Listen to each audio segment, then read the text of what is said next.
Alright, so the next few slides are going to discuss the process of analysis of variance. And so this is a very basic introduction. We're going to actually go through this in more detail when we look at analyzing data from specific projects. So ANOVAs, or analysis of variance, are used to answer very simple questions. And in our case in research, that question is, do the different treatment groups differ on a certain measure? Okay, and so other words, did our treatments have an effect? And so these are all going to be based around the null hypothesis. And so our null hypothesis, as a reminder, basically stated that there would be no difference between treatment groups. And so what we as researchers try to do is to show that the alternative hypothesis, or the hypothesis that states there will be at least one difference, is actually supported, and that the null hypothesis is false. So keep in mind, with research, we do not try to prove a null hypothesis. Alright, so let's make sure that we have a good understanding of a dependent variable versus an independent variable. So the treatment group can mean any two or more, sometimes different ways in which we vary an experimental factor. Okay, so that means the different ways that we manipulate an experimental factor. And so what we measure is the response variable, or the dependent variable, whereas the independent variable is what we manipulate. So in the context of the class assignments, this could be, or the class projects, this could be the independent variable for the cattle mineral study is going to be grazing location, whereas the dependent variable is going to be the blood concentration of copper, selenium, and manganese. In the rangefinder study, the independent variable is burn status, so either burned or unburned, and the dependent variable is going to be species composition. And so with the dependent and the independent variables, it's important that we make sure we have a good idea of what these are and that they're well defined before we start the analysis process. And so analysis of variance will help us to generalize our findings. So, for example, if we had, or just because for the few people we happened to check, there was a difference in the treatment conditions, that doesn't mean that that was actually true for the entire population. Okay, and so ANOVAs, or the statistical test analysis of variance, will tell us whether it is reasonable to generalize our finding or not. And so when it comes to an ANOVA, it actually compares different sources of variabilities which are going to contribute to the overall variation in a project. So some variance is going to just be due to individual differences. So this could be like differences between animals, differences between people, or in the context of the class assignments, it could be variance due to grazing location or variance due to burn status. And so some variance is due to us applying a treatment, okay, or us applying the independent variable. And so we want to make sure that we can differentiate the variance that is associated with us applying a treatment and the variance that is associated with outside extraneous sources of variation. And so the ANOVA process and the ANOVA analysis will help us with that differentiation.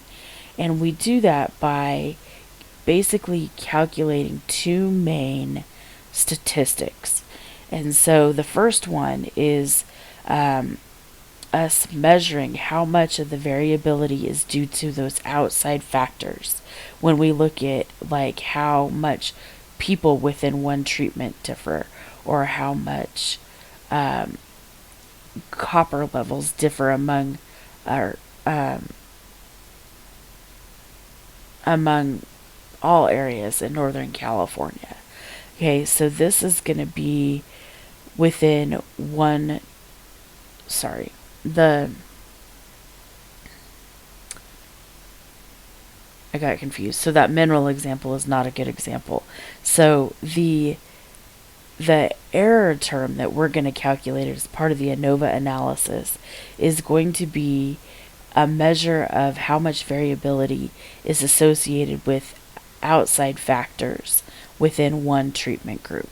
So, for example, with the cattle mineral study, of all of the animals that are grazing at the Shasta County location, cow number 1 and cow number 2 are, even though we tried our best to make them as homogeneous as possible, they're still different animals with different biological systems.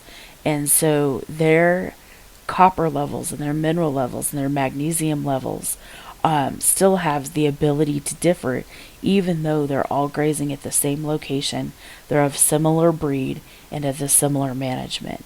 And so the error term that we're going to calculate as part of the analysis of variance is going to help describe that animal to animal variation, or that variation that we see within a treatment group.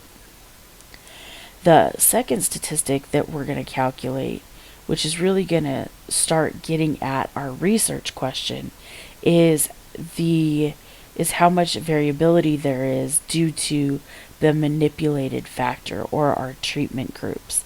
And so we will look at how much variation occurs between groups, or between treatments. So in the context of the cattle mineral study, that would be how much variation there is between cows in Shasta County, cows in North Butte County, and cows in South Butte County. Or in the context of the range fire study, that would be how much variation there is in species composition between the unburned area and the burned area. So when it comes to the heart of analysis of variance, it really comes down to the F statistic. That is going to tell us whether we have significance or not. And so the F statistic is the basic ratio of the analysis of variance process, and it is calculated as the between group variance divided by the within group variance, and that will give you the F statistic. And from there, we will then be able to say whether we have significance or not. And so, as we look at this analysis of variance process, keep in mind it all goes back to it being probability theory. So the more variance due to the treatment and the less variance due to outside factors, the bigger our F value will be. Okay, and so the bigger the F value is, the less likely it is that the differences that we found are due to chance, and they're actually due to the manipulation of the treatment. And so we are all about big F statistics when it comes to analysis of variance. All right, so just to kind of reorient you with and review some of the things that can be misinterpreted when it comes to analyzing data in research, goes back to type 1 and type 2 error.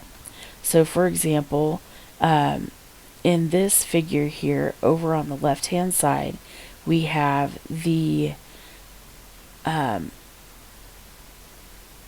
result of the bigger population. Okay, so in a bigger population, there really truly is a difference, or there is no difference. Those are our two choices.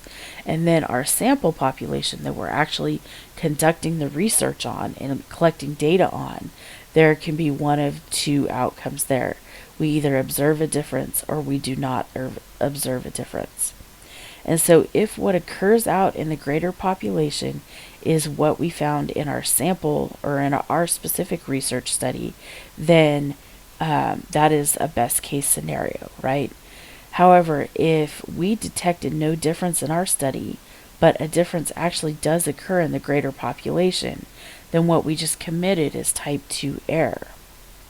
Similarly, if we detected a difference in our study, but there really isn't a difference out in the greater population, then what we ended up committing was type 1 error. And so, however, and then lastly, if there's no difference between treatments in the greater population and we detected no difference in our sample, then we probably asked the wrong question.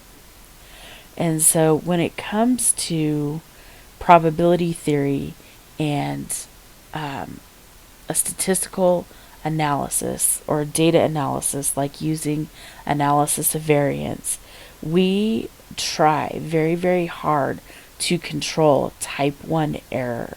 And we do this by using the cutoff p-value of 5% or p equals 0.05. The type 2 error we try to control as much as possible through statistical power. And so that is where we actually control things like the number of animals in a treatment group. And so when we do these research projects over and over and over again, we're generating a series of results that will basically line up on a bell curve. And so when 20 of us run the same study, one of us will find a significant difference between groups, even if there actually is no difference.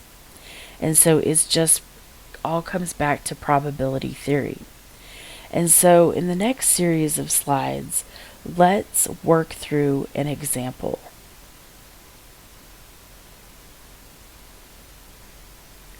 All right, so with the example, the analysis of variance example, we are going to try to keep it as simple as possible, and we're going to look first at between subjects design. So each one of these subjects contributes a data point.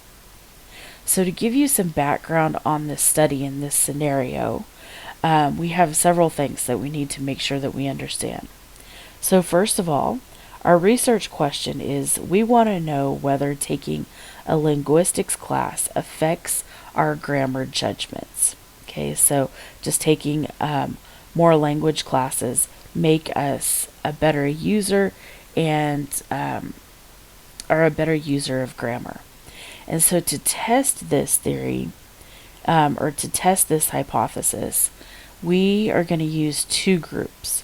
So our first group is students that have taken a linguistics class, and our second group is students that have not taken a linguistics class. And so those two groups of students are our treatment groups or our independent variables. So to conduct this study, we're going to give both treatment groups, so all experimental units, regardless of treatment groups, we're going to give them 20 grammatical sentences that are taken from established papers, and they have to decide whether they are grammatically correct or not.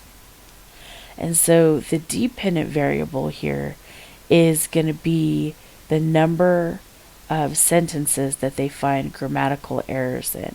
So out of the 20 sentences, how many do they find grammatical errors in? That is the dependent variable. And so there are 4 subjects or 4 experimental units per treatment group. So we have a total of 8 experimental units in this study. All right, so our data set that was collected on this study is going to be shown in the first column here, which is the score, and we're going to dignify that as X. So group number 1 or treatment 1 has these scores, meaning that student 1 found 3 mistakes, student 2 found 4, student 3 found 5 mistakes, and student 4 found 8 mistakes. And these guys were all in the group of students that had not taken a linguistics class. So that is group number 1. Group number 2 is going to be treatment group 2, which is the students that did take a linguistics class.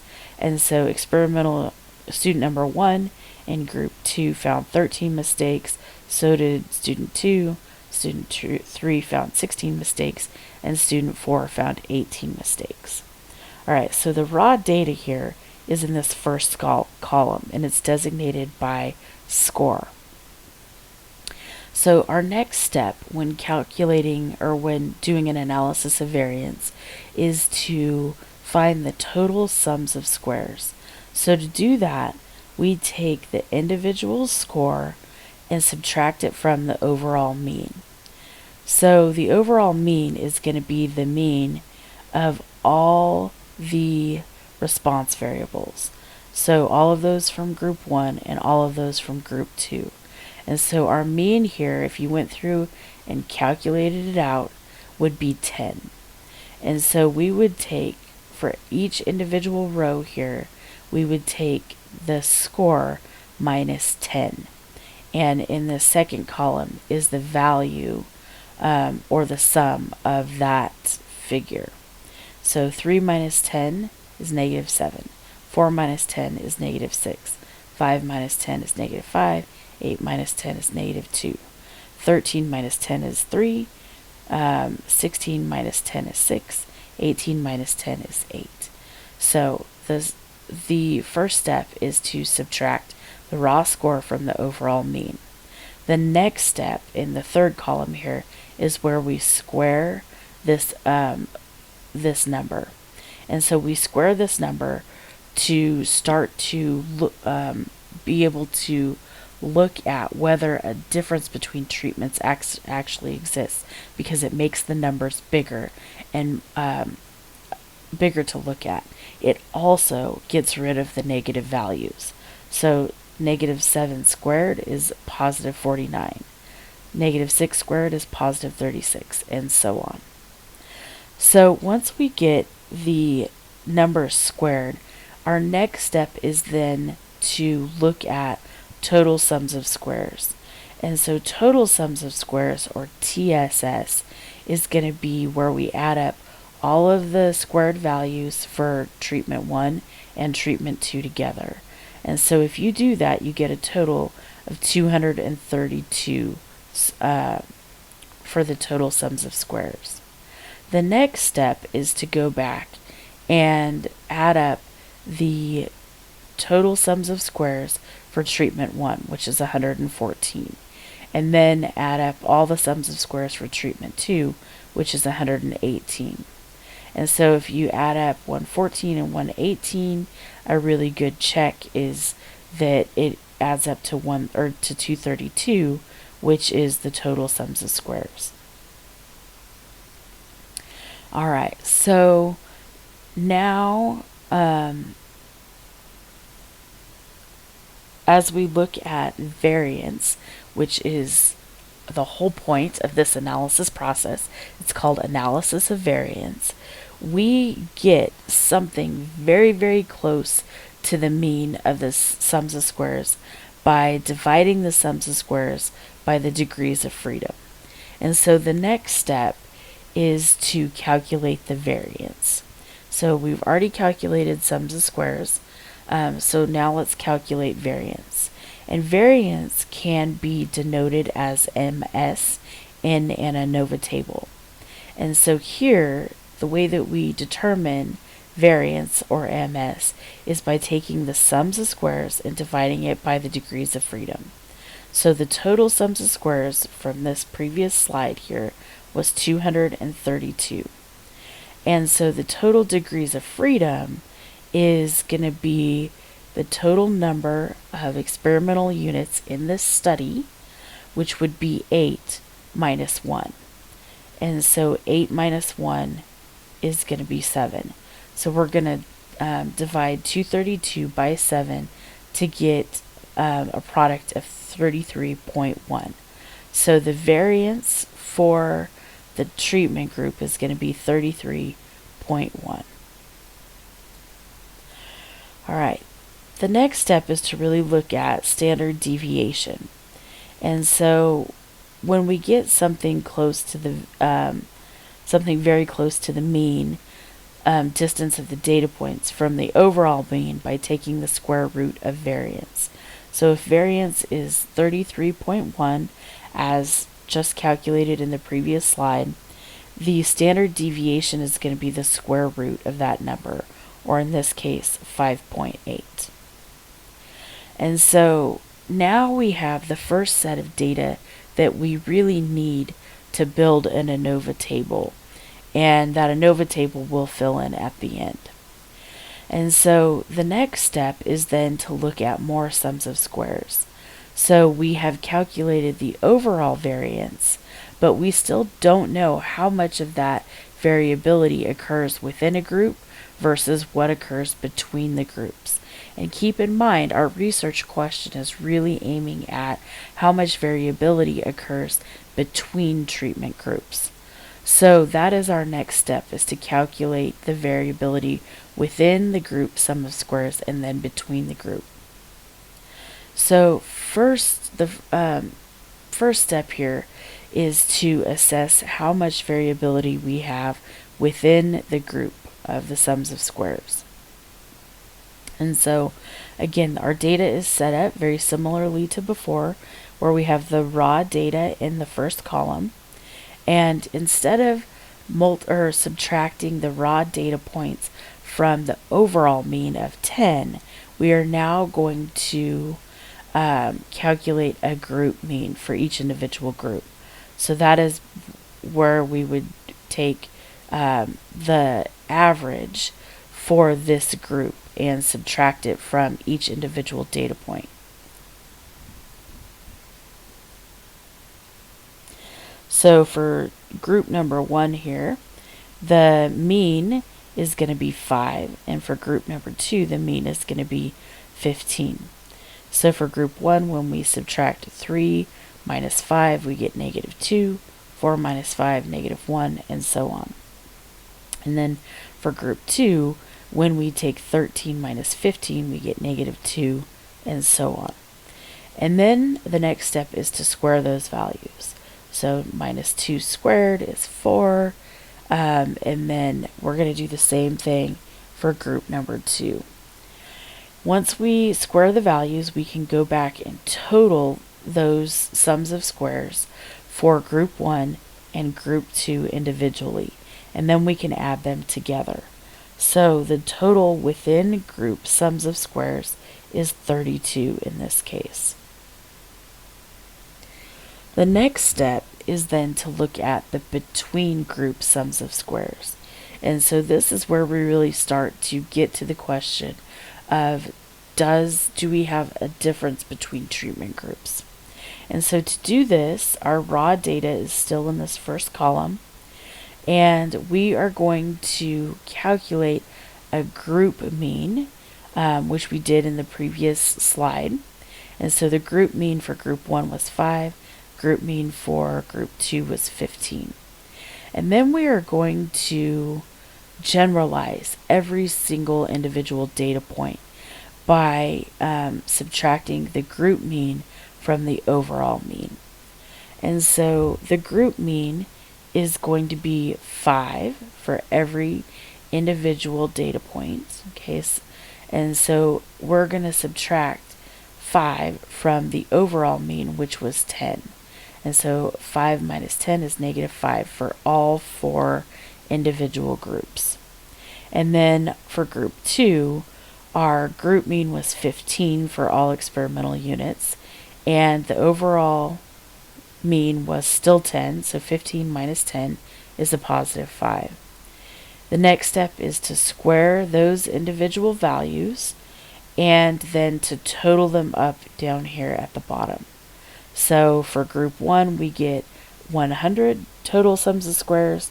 Group 2, we get 100 total sums of squares as well.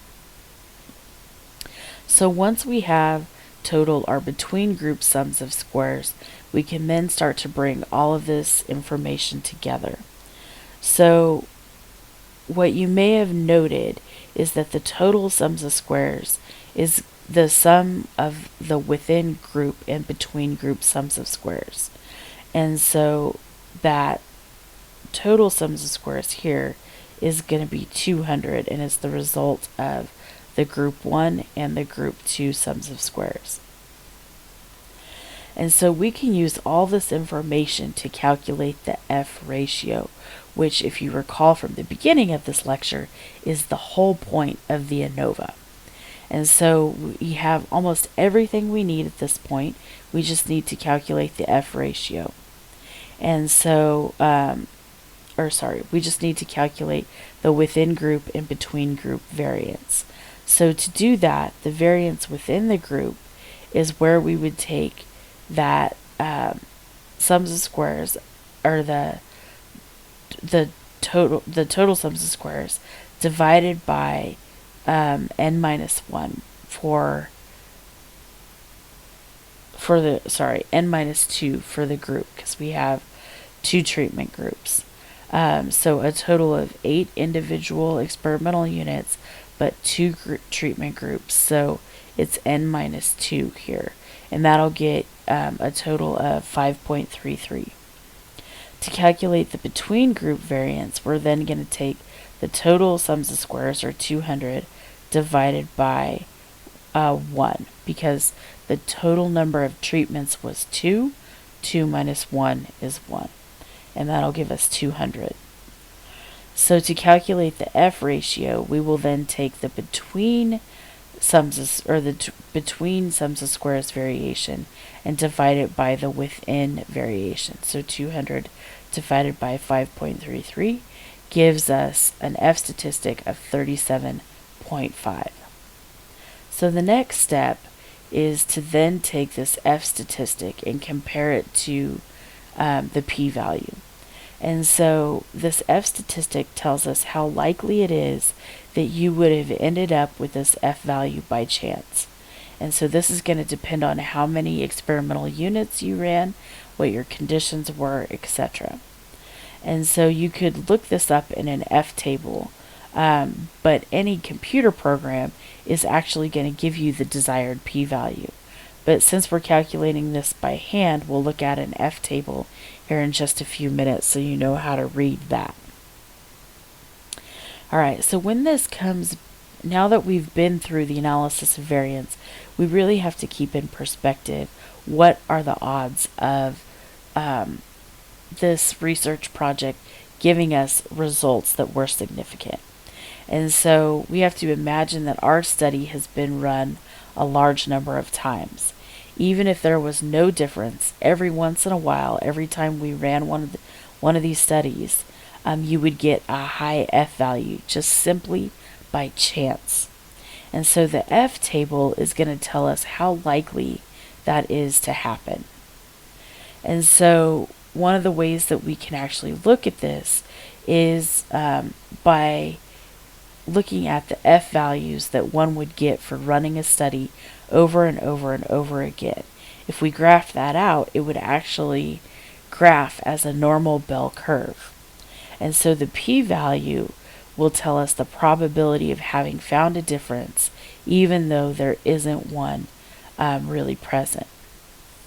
And so the p-value, or probability value, in research is typically cut off as 0.05.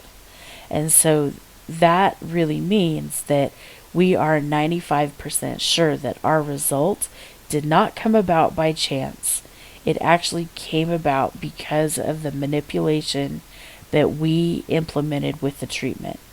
And so we will accept this. Okay, so keep in mind that this whole process, this whole research process, because it's set up on probability theory, is somewhat random.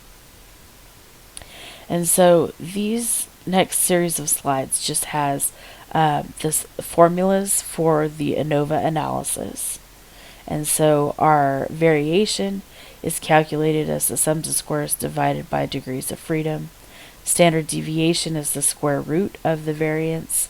And the F statistic is calculated as the variation between groups divided by the variation within groups. And so the degrees of freedom changes here depending on the statistic that we're calculating. So N refers to the number of subjects per treatment group, and A refers to the number of treatment groups total that we have in a study.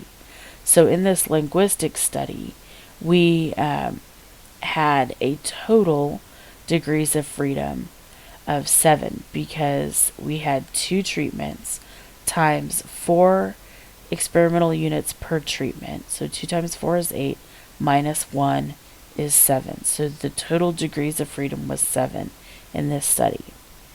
The degrees of freedom for the between sample variation is the number of treatment groups minus 1. So in this case, the degrees of freedom for the between statistic was 1 because we had 2 treatment groups, group 1 and group 2. So 2 minus 1 is 1.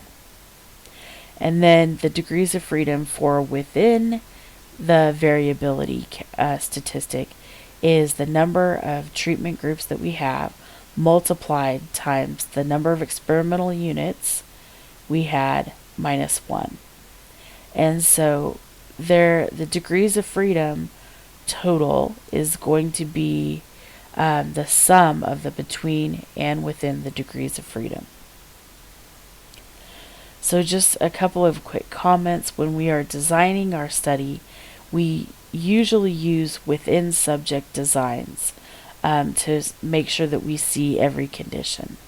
And so a very typical design would be where we would look at 2 out of 4 different conditions. And there would be 6 items per condition for a total of 24 different subjects. And so this helps to counterbalance the items and the conditions associated with this study. So these are things that need to be taken into account when you design your study. Alright, so let's look at this F table. So again, our F table is going to require us to know a few pieces of information. And so the degrees of freedom associated with the individual experimental units is going to be here on the left hand side. And so we know that our degrees of freedom was 7, and we had 2 treatment groups. And so the degrees of freedom of the treatment is going to be shown here on the top column. And so degrees of freedom of the treatment was 1 in our case because we had students in group number 1, students in group number 2. Those were our 2 treatments. 2 minus 1 is 1. So when we look at the value of at 7 in column 1, our cutoff value is 5.59. And so if we recall back to our F statistic was 37.5, which is well above, which is well above 5.59. So that tells us that there was a significant difference between students that had not taken a linguistics class and students that had taken a linguistics class in their ability to detect grammatical errors. And so there was statistical difference between our treatment groups.